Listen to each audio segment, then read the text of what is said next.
হচ্ছে AGT live 24/7।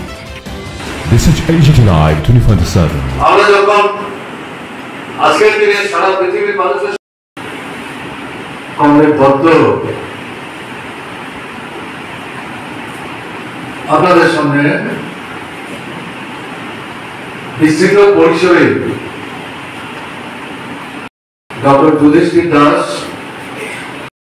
আগে পৃথিবীতে যুদ্ধ ছিল না বা যুদ্ধ হয়নি ঘটনা কিন্তু তা না।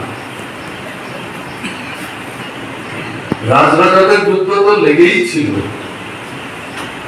রাজা আছেন যুদ্ধ নেই কি করে হবে? রাষ্ট্র গঠিত হয়েছে, এক রাষ্ট্রের সাথে অন্য রাষ্ট্রের যুদ্ধ ছিল দখলদারি লক্ষ্যকে সামনে রেখে, কিন্তু তার ব্যাপকতা কেমন ভাবে হয়তো ছিল। টোটাল তিনটা রাষ্ট্রের মধ্যে বিরোধ লড়াই যুদ্ধ ওনারা দেখতেন, নিজেরা হয়তো যুক্ত হতেন, কিন্তু প্রথম পৃথিবীতে 13-14 সালে যে যুদ্ধটা সেখানে দামামা বাজালো, তাতে দেখা গেল প্রায় 30 থেকে 33টি রাষ্ট্র এই যুদ্ধে প্রত্যক্ষ পরোক্ষ ভাবে এবং প্রধানত প্রত্যক্ষ ভাবে তারা যুক্ত হয়ে পড়েছিল। এর আগে এত বিরাট সংখ্যক রাষ্ট্র সরকারিভাবে ঘোষণা দিয়ে যুদ্ধে অংশগ্রহণ করার ঘটনা এভাবে ঘটে। সে কারণেই 13-14 যে যুদ্ধ এটাকে বিশ্বযুদ্ধ বলে চিহ্নিত করা হয়।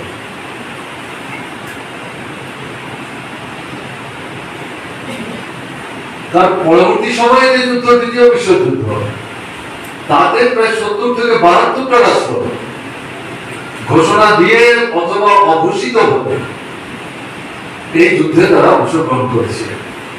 এই যুদ্ধের সূত্রপাত কিভাবে হয়েছে অধ্যাপক গোস্বামী উল্লেখ করার চেষ্টা করছেন, আমি সেখানে যাচ্ছি না। কিন্তু প্রথম বিশ্বযুদ্ধই বলুন আর দ্বিতীয় বিশ্বযুদ্ধই বলুন, তার ভিত্তিটা কি, উদ্দেশ্যটা কি, লক্ষ্যটা কি, সেই জায়গায় যদি আমরা যেতে না পারি, যুদ্ধ নয় শান্তি চাই এ কথা বললে তো শুধু হবে না। মূল বিষয়টা যুদ্ধ কারা করছে, পুঁজিবাদী দৃষ্টিভঙ্গির অনুসারী, শোষণকে ভিত্তি করে সমাধিবংশের মানুষকে তাদের ন্যায্য অধিকার থেকে বঞ্চিত করবে, শোষকদের স্বার্থে যারা রাষ্ট্র শক্তিকে নিয়ন্ত্রণ এবং পরিচালনা করার চেষ্টা করে, শুধু নিজের রাষ্ট্রের সীমার মধ্যে না, এটা পরিসর প্রশস্ত করবার লক্ষ্য নিয়েই বাজারের উপর কর্তৃত্ব। পুঁজিবাদী দুনিয়ায় অর্থনীতির নিয়ন্ত্রণ শক্তি হচ্ছে বাজার, খোলা বাজার। সেই লক্ষ্য, উদ্দেশ্য এবং দৃষ্টিভঙ্গি থেকে এই যুদ্ধের সূত্রপাত। কালে পুঁজিবাদ থাকবে, যার থেকে পরবর্তী পর্যায়ে সাম্রাজ্যবাদ এবং তার সবচেয়ে ঘৃণ্য চেহারা ফ্যাসিবাদ, দিকটার সমন্বয় হয়েছে। তাদের অস্তিত্ব পৃথিবীতে টিকে থাকবে, আর আমরা শুধু বলছি শান্তি চাই, যুদ্ধ না, তাহলে তো হবে না। মূল কথাটা কি, পুঁজিবাদকে ধ্বংস করতে হবে। পুঁজিবাদকে যদি ধ্বংস করা না যায়, তাহলে সাম্রাজ্যবাদকে ধ্বংস করা যাবে না।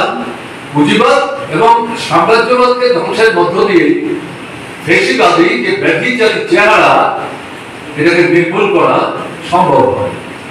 এই বিষয়টি গভীরভাবে আমাদেরকে অনুধাবন করতে হবে এবং যুদ্ধের বিরুদ্ধে, সাম্রাজ্যবাদের বিরুদ্ধে আমাদের যে ভাবনা চিন্তা, ভাবনা চিন্তার সার মর্মটা হচ্ছে, সার বস্তুটা হচ্ছে এবং লক্ষ্যটা হচ্ছে এই পুঁজিবাদকে ধ্বংস করার লড়াই। এবং তার বিকল্প কি?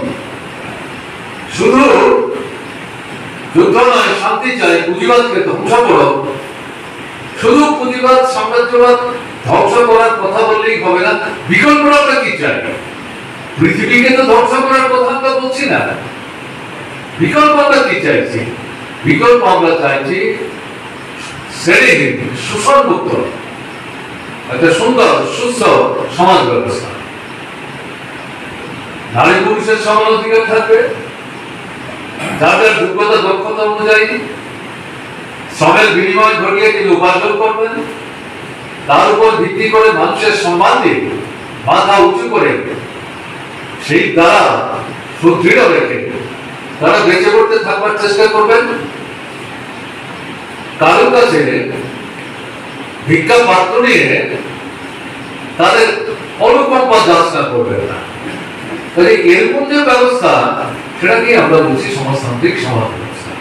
কাজে যুদ্ধের বিরুদ্ধে, সাম্রাজ্যবাদের বিরুদ্ধে, পুঁজিবাদের বিরুদ্ধে লড়াই, উল্টো দিকে শ্রেণীহীন শোষণমুক্ত সমাজতান্ত্রিক যে ব্যবস্থার কথা আমরা বলছি, সেই ব্যবস্থা সারা পৃথিবীতে ধীরে ধীরে প্রতিষ্ঠিত করবার জন্য এই সংগ্রামটাকে কিন্তু আমাদের ব্যাপকতর করার জন্য নতুন নতুন মানুষ যারা, তাদেরকে এই সংগ্রামে সংযুক্ত করার লক্ষ্য নিয়ে আন্তর্জাতিক পরিসরে, বিশেষ করে এই দিকটিকে তার একটা আন্তর্জাতিক গুরুত্ব এবং তাৎপর্য রয়েছে, যেটা আপনারা শুনলেন এতক্ষণ।